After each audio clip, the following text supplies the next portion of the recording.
Olá, gente, boa noite. Esperar aí a turma chegar. Muita gente achando que não faríamos a live hoje, não é verdade? Mas aqui estamos nós. Quem puder nos ajudar a divulgar a live, hoje estamos fazendo só pelo Instagram. Então tem que avisar a turma lá do Facebook, o pessoal que fica lá na expectativa, para que migre correndo aqui para o Instagram. Hoje vai ser uma live mais rápida, queridos, mas vai ser importante. Eu quero repartir com vocês uma experiência que está marcando nossas vidas de uma maneira muito especial. E eu quero que você ouça com carinho. Quem sabe lhe traga algum alento, quem sabe lhe traga alguma esperança. Então, nos ajude a dar uma alavancada aí nessa audiência. Vai lá no aviãozinho, no rodapé da transmissão, clica nele, vai aparecer a sua lista de contatos. Sai clicando geral, convide todo mundo, quem está em grupos de WhatsApp, avisa lá nos grupos da igreja, dos amigos, para que a turma venha chegando e participando da live. Eu acredito que a maioria de vocês saiba mais ou menos o que está acontecendo, né? Quem nos acompanha pelas redes sociais certamente já está a par. Mas é provável que muitos que não têm assim tanta presença nas redes sociais, que às vezes não tem nem muito tempo para ficar acompanhando, ainda estejam um pouco perdidos com relação ao que nos aconteceu e está acontecendo. Então me permitam explicar. Na sexta-feira nós viemos para São Paulo. Nós recebemos o convite do Júnior Andrade para assistir a uma peça dele, uma peça chamada Família Feliz, a comédia. E aproveitamos o convite do Júnior para visitar também a nossa igreja, a nossa comunidade aqui no bairro do Grajaú, pastoreada pelo pastor Jefferson, e celebrar ali a ceia do Senhor com os nossos irmãos, revê-los. Já fazia algum tempo que eu não os via. Enfim, nosso coração estava cheio de expectativas, mas quando chegávamos em Guarulhos, pouco antes do aeroporto de Guarulhos, o carro parou, gente. Parou total. E no meio do trânsito, o trânsito estava intenso. Era mais ou menos por volta de umas 4 da tarde, acredito eu. E graças a Deus, um bom samaritano veio, nos ajudou a empurrar o carro para o acostamento, depois nos ajudou a empurrá-lo até um posto de gasolina. Aliás, puxou, né, amarrou lá uma corda e puxou o nosso carro até um posto de gasolina. E lá começou a nossa batalha em busca de alguém para nos socorrer, mas era uma sexta-feira, à tardezinha, todo mundo em final de expediente, era quase impossível encontrar um mecânico disponível. E Deus é tão maravilhoso, nada acontece por acaso. Um reboque veio, encostou atrás de nós e ficou parado. Olhou, viu se conseguia resolver o problema, mas... E ele era mecânico de escavadeira. Não conseguiu resolver. O rapaz do reboque se ofereceu para levar o carro. Eu não tinha para onde levar. Então nós trouxemos o carro para o estacionamento ao lado do hotel em que ficamos hospedados, aqui no bairro da Liberdade, que é um bairro muito conhecido no centro de São Paulo, um bairro caracterizado pela imigração japonesa. Trouxemos o carro para cá e nada de conseguirmos mecânico. Já estávamos ficando preocupados. a noiva do pastor Bruno, que mora em Guarulhos, nos ajudou, encontrou um mecânico que só ia vir ver o carro no domingo, dar uma olhada, pelo menos, né?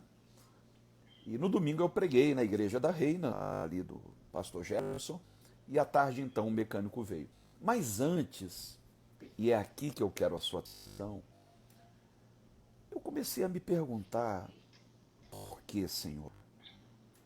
Com tanto compromisso, eu tenho atendimentos para fazer ao longo da semana e compromisso social que a gente faz, tendo que comprar os cobertores, tendo que comprar os colchonetes para distribuir para as pessoas em situação de rua no Rio de Janeiro. E de repente eu lembrei uma mensagem que eu já preguei algumas vezes. Aliás, é uma frase que eu uso em muitas mensagens, é recorrente. Não pergunte por quê, pergunte por quem. Você lembra que Paulo e Silas foram presos injustamente na cidade de Filipe. E perto da meia-noite eles cantavam, louvavam ao Senhor. Quando veio aquele terremoto, escancarou os portões daquela prisão. E Paulo então flagrou o carcereiro prestes a dar cabo da própria vida. E Paulo diz, não te faça isso, não te faça mal. E ele disse, mas o que vai ser da minha família? O que vai ser de mim, da minha família? O que farei para ser salvo? Essa pergunta, ela tinha uma razão. Com um terremoto, com as grades abertas, os presos fugiriam. E uma vez que o carcereiro não conseguisse impedir esta fuga em massa da prisão, pelas leis romanas, ele seria condenado à morte juntamente com a família. Então a pergunta, o que farei para ser salvo, não tem a ver com a salvação da alma, com ir para o céu, com vida após a morte, tem a ver com uma situação. E Paulo respondeu, crê no Senhor Jesus Cristo e será salvo tu e a tua casa. E naquela mesma noite, Paulo impediu uma fuga em massa, nenhum preso fugiu. Paulo batizou aquele carcereiro com toda a sua família. E agora, finalmente, Paulo e Silas entendiam por quem eles estavam ali. Então, há coisas que nos acontecem, queridos, para as quais não há uma explicação. Não adianta a gente ficar procurando chifre em cavalo, achar que tem a ver com mérito. Será que eu fiz alguma coisa para merecer isso? Não. Por quem? Quando nós soubemos que a situação era séria, eu e a minha esposa saímos aqui do hotel e fomos andando até a Praça da Sé. Dentro do carro, o carro ainda não havia sido levado para a oficina mecânica, né? Na verdade, o carro foi levado hoje cedo, e o que fez com que nós tivéssemos que adiar nossa volta para o Rio de Janeiro. Nós deveríamos ter voltado hoje, de acordo com o prognóstico do mecânico. O conserto vai nos custar pelo menos 3 dias e talvez 4. Isso nos pegou de surpresa, porque nós não tínhamos recursos de reserva, não havíamos planejado ficar mais tempo. Então tinha questão de hospedagem, comida, até roupa, porque nós não trouxemos roupa para ficar todo esse tempo. Mas enfim, antes que o carro fosse levado e tivéssemos um diagnóstico e um prognóstico da situação, nós nos lembramos que dentro do porta-malas do carro, além das bagagens que trouxemos, nós tínhamos kits de higiene, daqueles que distribuímos para a população que está nas ruas do Rio de Janeiro. E eram kits femininos, com absorventes, com... Enfim. A ideia, por que não vamos até a Praça da Sé que fica uns 20 minutos a pé de onde estamos, e disse lá. E foi o que fizemos. Mas qual foi nossa surpresa, gente? Quando nos deparamos com uma multidão. Eu não estou falando de dezenas, eu estou falando de centenas de pessoas morando na rua, morando na Praça da Sé, morando nas ruas adjacentes. Frio que está fazendo frio em São Paulo, e a partir de quarta-feira vai chegar a 6 graus centígrados, com sensação térmica próxima de 0 grau. A primeira mulher que eu abordei, eu falei: a senhora aceita um kit de higiene? Aí veio uma outra correndo na minha direção e disse: ah, eu preciso, tem a minha amiga ali que também precisa. E me levou a outra. Essa outra, uma senhora muito obesa, por conta de uma doença, morando dentro de uma barraquinha emprestada. Enquanto falávamos, que eu entrevistei essa senhora, uma ratazana passeava entre os pertences dela. Ela, venezuelana, veio para o Brasil com o filho e agora não tinha nem o que comer. Aquilo me tocou de tal maneira que depois que nós acabamos de distribuir os kits de higiene, nós fomos até uma lanchonete, um pequeno restaurante, um bar, enfim, e compramos comida para ela e outra para o filho dela, que não estava presente. Ela generosamente disse: dá para aquela outra minha amiga lá, e apontou para uma outra mulher. Quando nós saímos dali, resolvemos entrar na Catedral da Sé. É lindíssima. Não há como entrar num lugar daquele sem ficar extasiado, tamanha beleza, com tanta suntuosidade. E estava acontecendo uma missa. E o padre falava justamente naquela passagem que diz: nisto reconhecerão que sois meus discípulos, se vos amardes uns aos outros. Gente, eu fiquei tão contente de ouvir o padre ler essa passagem. Nós entramos pela porta da frente, fomos caminhando. Quando íamos saindo pela porta próxima do altar, nós vimos uma mulher muito magrinha, no moletom suado.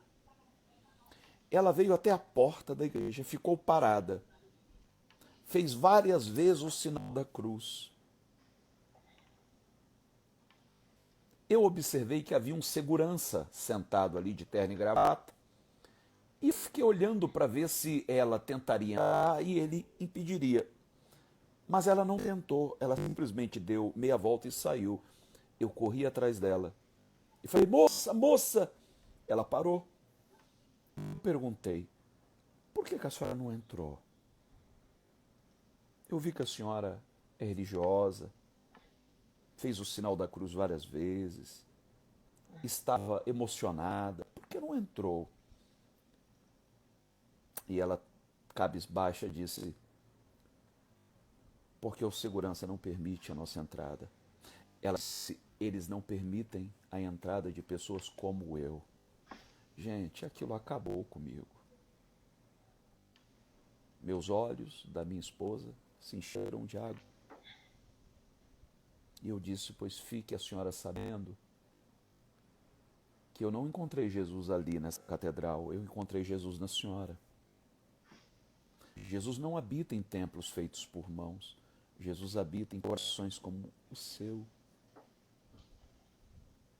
Eu não quero aqui fazer nenhum juízo de valor, pois me contou que o padre faz um trabalho social com as pessoas em situação de rua, distribui comida para eles. Então eu sou muito grato pelo trabalho social que aquele padre faz, que aquela igreja faz. O que me deixou incomodado foi o fato dela ser impedida de entrar num lugar, num santuário que é dedicado a Deus. Jesus entraria ali, se Jesus chegasse andrajoso, maltrapilho, ele entraria naquele lugar? E eu sei que esse tipo de coisa a gente encontra não é só numa catedral como aquela, suntuosa. A gente encontra, infelizmente, em igrejas tanto protestantes, evangélicas, quanto católicas. A primeira vez que o meu pai entrou numa igreja evangélica, o meu pai estava cheirando a bebida alcoólica. Ele havia bebido. Já pensou se o impedissem de entrar por estar naquele estado? Ele não teria tido o encontro que ele teve com Jesus. Quando eu disse àquela mulher que naquele dia eu havia encontrado Jesus nela, ela nos abraçou. Mas nos abraçou tão forte, tão forte. Eu perguntei, a senhora comeu alguma coisa hoje? E ela disse, não. Eu disse, então vamos fazer o seguinte, eu vou mais à frente, eu vou comprar comida, eu queria até ir no mesmo lugar que eu havia comprado comida para outras duas. E eu trago para a senhora. Ela disse, não, eu vou com vocês. Aí ela pegou, deu os braços a mim e a minha esposa e disse, eu quero ir junto com vocês. Eu, tudo bem. Aí eu perguntei aonde a senhora ia comer e ela disse, no Habib's, eu queria comer esfirra. Ótimo, vamos lá comprar esfirra. No meio do caminho ela foi nos contando um pouco da vida dela. Disse que tinha uma irmã gêmea, ambas têm sopro no coração, ambas estão morando nas ruas. Contou que não é brasileira, que elas vieram de um lugar na África, enfim. E que já estava nas ruas há algum tempo, que precisava cuidar da saúde, não tinha como. E quando chegamos no Habib's, o Habib's estava fechado. Ela fez uma carinha triste. Mas ao lado tinha um restaurante. Eu perguntei, a senhora não quer comer ali? Ela ficou assim meio, mas ali? Eu acho que ela nunca imaginou que alguém a convidaria para entrar naquele ambiente. Falei, por favor, vem com a gente. Ela entrou e eu disse, agora escolha o que a senhora quer comer. Ela olhou assim no balcão, tinha uns salgados, umas coisas, tinha uma pizza velha, ela disse, pode ser um pedaço dessa pizza? Eu disse, não, a senhora não está entendendo. A senhora não comeu nada hoje, a senhora precisa comer. Eu quero que a senhora escolha o que a senhora quiser comer. Aí perguntamos à atendente, o que tem aí com substância? A atendente falou lá algumas coisas.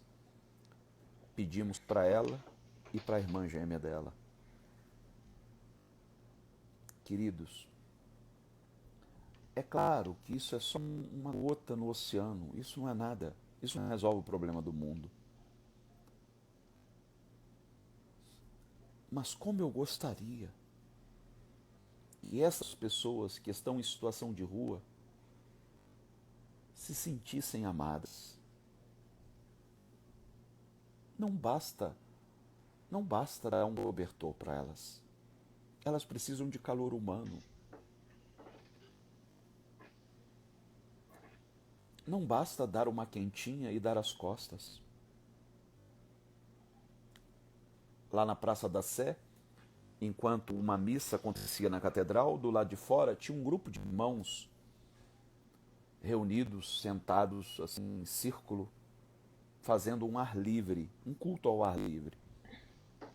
Eu nem entendia o que o pastor falava, porque ele gritava tanto que não dava para entender o que ele estava falando.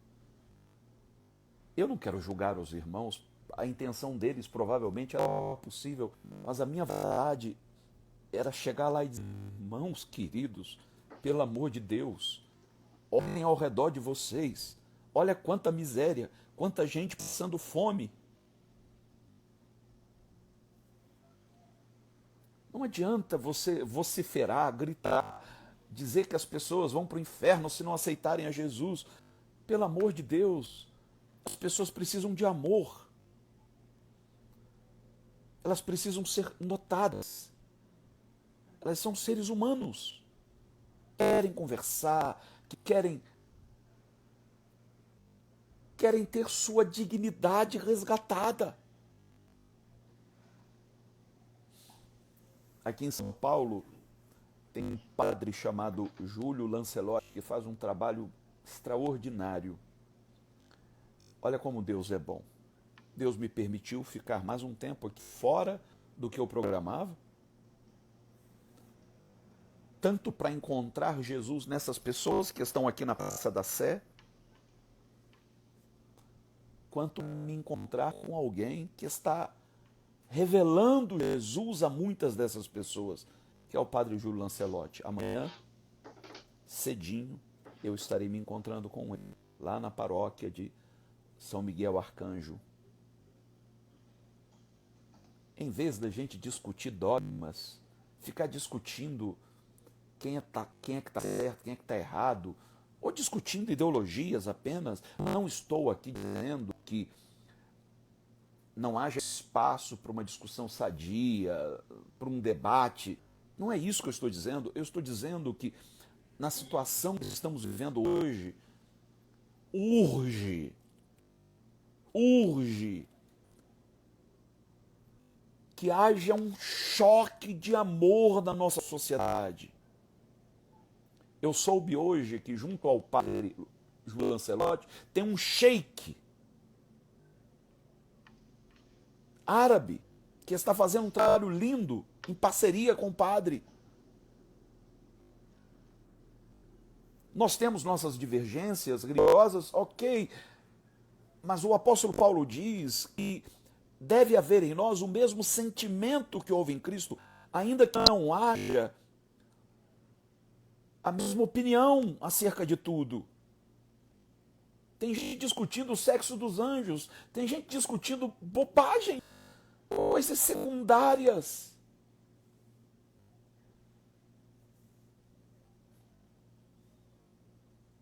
Se nós discutíssemos menos e amássemos mais, se julgássemos menos e estendêssemos as mãos em vez de apontar o dedo em riste, tudo seria diferente, gente. Tudo seria diferente.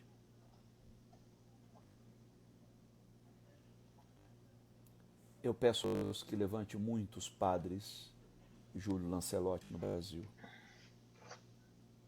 Que levante muitos homens e muitas mulheres de boa vontade. Independentemente do credo que professem.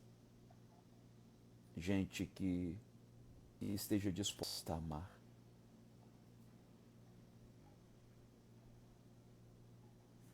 Eu não sei o que você está enfrentando hoje. Se você tem um lugar para dormir, uma cama quentinha, se tem algo para comer a tempo e a hora, agradeça a Deus. E a melhor maneira de agradecer é repartindo com aquele que não tem. É sendo generoso. Você sabe que a gente está sempre fazendo campanhas para levantar recursos para distribuição de cestas básicas, para distribuição de cobertores, colchonetes, sopa, kit de higiene. Obrigado a você que tem nos ajudado, que tem acreditado no nosso trabalho. Obrigado de coração. Mas se você não se sentir movido a ajudar o nosso trabalho, ajude a outro.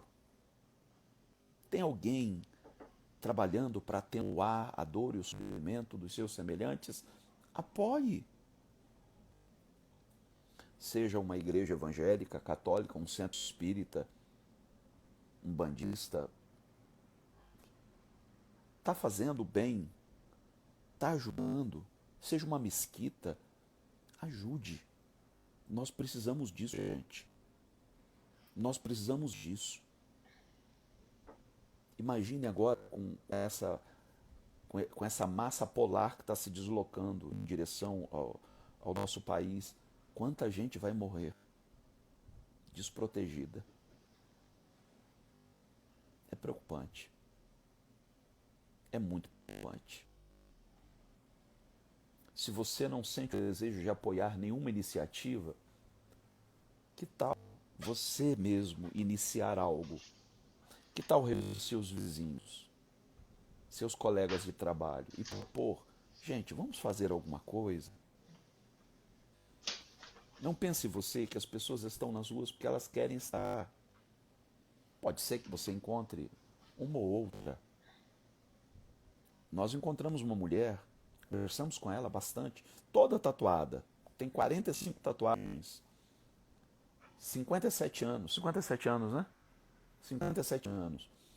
E ela me disse, olha, eu tenho casa, eu tenho família, mas sinceramente, eu prefiro estar nas ruas. Eu disse, mas por quê? Sua família deve estar preocupada. Ela não quis filmar a entrevista comigo com medo da família localizar. Lá, se eles souberem que eu estou aqui, vão vir atrás de mim. Aí eu disse, eu já entendi. A senhora tem uma casa, mas não tem um lar. E ela disse, é verdade. Ela disse, eu recebo mais amor aqui nas ruas do que na minha casa. Eu cheguei a esta mulher através da outra para quem eu dei a comida. E ela disse, ó, dá para aquela minha amiga lá. Ela se importando com a outra. Eu percebi entre elas, entre as mulheres, uma sororidade, um carinho, que muitas vezes elas não recebem em casa, vítimas de violência doméstica. Vamos parar de julgar, de achar que as pessoas escolheram esta vida porque não gostam de trabalhar. Muitas estão catando latinhas, catando papelão, se virando para conseguir comer. Algumas, inclusive, nós vimos uma cena de uma pessoa em situação de rua dormindo com o cão dormindo em cima dela, um aquecendo o outro. Imagine, um cão aquecendo o seu dono e o dono aquecendo o seu cão. É triste ver isso. É muito triste. Nós passamos em frente a um restaurante, aí veio um rapaz e pediu, moço, me paga uma comida, eu estou com fome. Aí eu me dispus a entrar com ele. O pessoal do restaurante o botou para fora, mas assim, com certa violência, empurrando, enxotando, não nos permitindo ajudá-lo, dizendo, se fizer por ele, virão outros. E a gente saiu triste com aquela situação e ele veio atrás de nós, na esperança de que pudesse ser ajudado, e eu não tinha um centavo no bolso. Já era tarde da noite, tudo fechado, só tinha aquele aberto e lá nós não conseguimos fazer nada, porque ele foi chotado. E já estava já muito tarde, talvez já chegando a hora de fechar, enfim, não importa. Mesmo que a gente não consiga fazer por todos, você pode não mudar o mundo, mas pode ajudar a mudar o mundo de alguém. Talvez até o mundo do seu vizinho que está desempregado. Já pensou em deixar lá uma bolsa de compras, tocar a campainha e sair? E ele achar que foi um anjo do céu que desceu e colocou ali? Seja você esse anjo. A gente fica orando, pedindo para Deus fazer, para Deus enviar anjos, para Deus abrir o céu. Meu irmão, em nome de Jesus, entenda. Primeiro, Deus escolheu ser amado no outro. Segundo, Deus escolheu amar através de você. Então pare de pedir a Deus para fazer o que você pode fazer. Seja a resposta à oração de alguém. Seja a resposta à oração de alguém. Eu tenho certeza que você não vai se arrepender. Queridos, como eu disse, hoje seria uma live curta. Eu quero agradecer a oração de todos. Nós ainda estamos numa situação bem complicada. Eu espero que a provisão de Deus chegue a tempo, porque nós não esperávamos nada disso. Tem que consertar o carro, o motor do carro vai para a retífica amanhã cedo. Hoje foi desmontado, amanhã vai para a retífica. Nós não temos recursos guardados para cá com isso. E eu espero em Deus que Ele mova corações a nos ajudarem nesse sentido. Já moveu alguns, eu quero aqui agradecer aqueles que têm contribuído, tanto para o trabalho social, quanto para nos socorrer nessa situação. Muito obrigado de coração.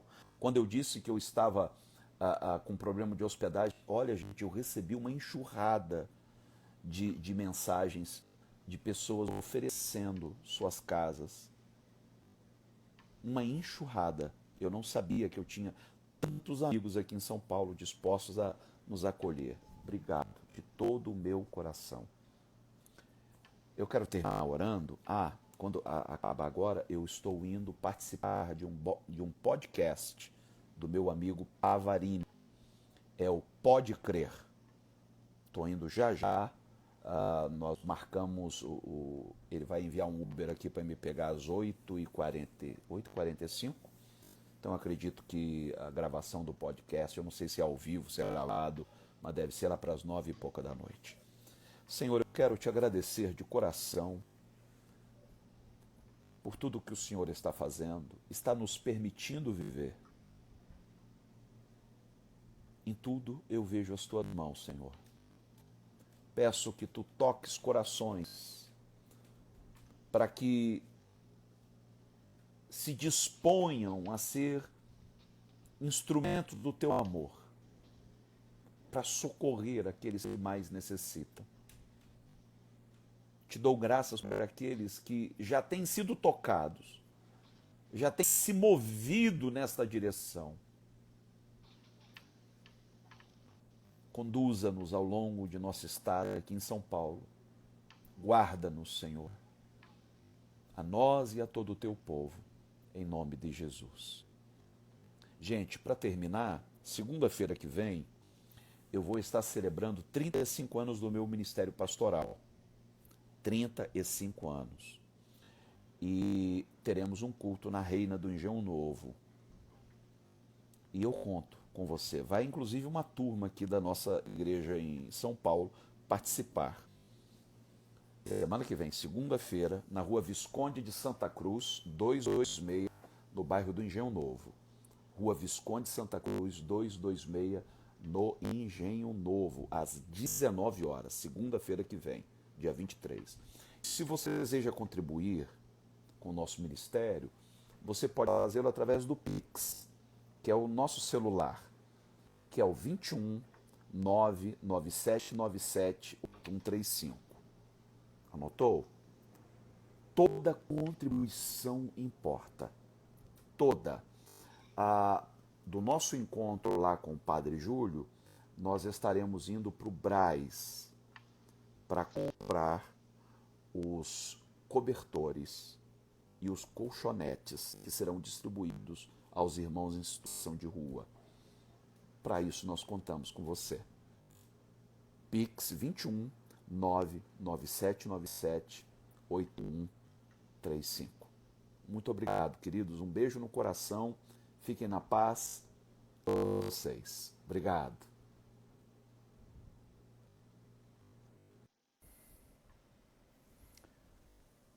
Olá, gente. Boa noite. Esperar aí a turma chegar. Muita gente achando que faríamos a live hoje, não é verdade? Mas aqui estamos nós. Quem puder nos ajudar a divulgar a live, hoje estamos fazendo só pelo Instagram. Então tem que avisar a turma lá do Facebook, o pessoal fica lá na expectativa para que migre correndo aqui para o Instagram. Hoje vai ser uma live mais rápida, queridos. Mas vai ser importante. Eu quero repartir com vocês uma experiência que está marcando nossas vidas de uma maneira muito especial. E eu quero que você ouça com carinho. Quem sabe lhe traga algum alento, quem sabe lhe traga alguma esperança. Nos ajude a